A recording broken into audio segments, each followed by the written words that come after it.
আসসালামু আলাইকুম বন্ধুরা, আশা করছি আপনারা সকলেই খুব ভালো আছেন।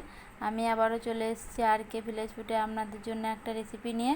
তো আমি এখানে রান্না করব আলু দিয়ে মসুর ডাল।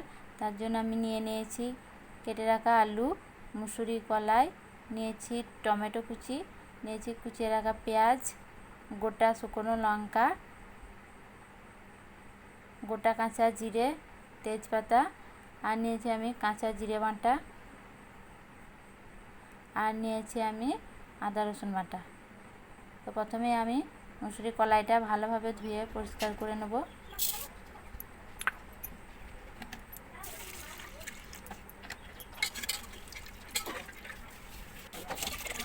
এরপর আমি মুসুরি কলাইয়ের মধ্যে কেটে রাখা আলুটা দিয়ে দেব।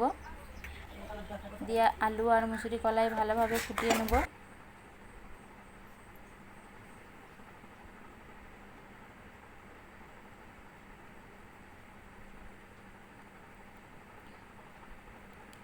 এরপর আমি এখানে দিয়ে দেব পরিমাণ মতো হলুদ আর কুচিয়ে রাখা টমেটো, দিয়ে ভালোভাবে ফুটিয়ে নেব।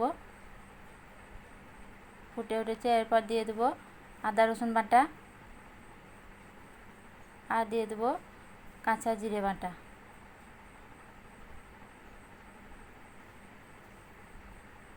দিয়ে আবারও আমি ভালোভাবে ফুটিয়ে নেব, যাতে আদা রসুনের গন্ধটা না থাকে, তার জন্যে ভালোভাবে ফুটে উঠেছে। এরপর আমি দিয়ে দেব স্বাদ মতো নুন। কলাইটা ভালোভাবে ঘেটে নেব। বন্ধুরা, আপনারাও এইভাবে আলু মসুর ডাল রান্না করবেন, এটা খেতে খুবই ভালো। এটা ভাত ও রুটি দুটোরই সাথে খাওয়া যাবে। আর ভালো লাগলে চ্যানেলটা সাবস্ক্রাইব করে দেবেন, আর পাশে থাকা বেল আইকনটা প্রেস করবেন আমার নতুন নতুন ভিডিও পেতে। এরপর আমি ফোড়নের জন্য প্রথমে নিয়ে নেব একটা কড়াই। তার মধ্যে আমি দিয়ে দেব সরিষার তেল।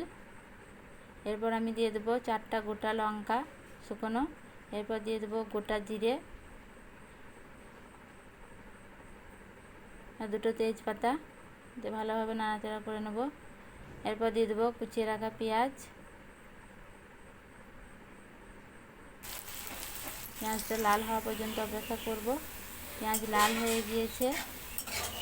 এরপর আমি সেদ্ধ করে রাখা ডালটা ফোড়নের মধ্যে দিয়ে দেব, তেলের মধ্যে।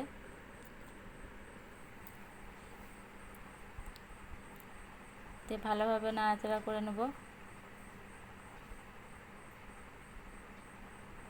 আর হাঁড়ির মধ্যে যে কলাইটা ছিল সেটা আমি আবারও পানি দিয়ে কড়াইয়ের মধ্যে দিয়ে দিলাম।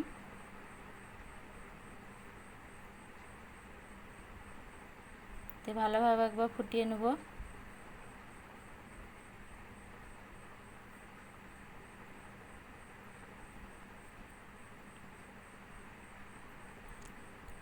এখানে আলু মসুর ডাল রান্না হয়ে গিয়েছে।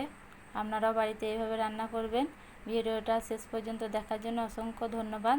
ভালো থাকবেন, সুস্থ থাকবেন। দেখা হচ্ছে আবার পরের ভিডিও। আল্লাহ হাফেজ।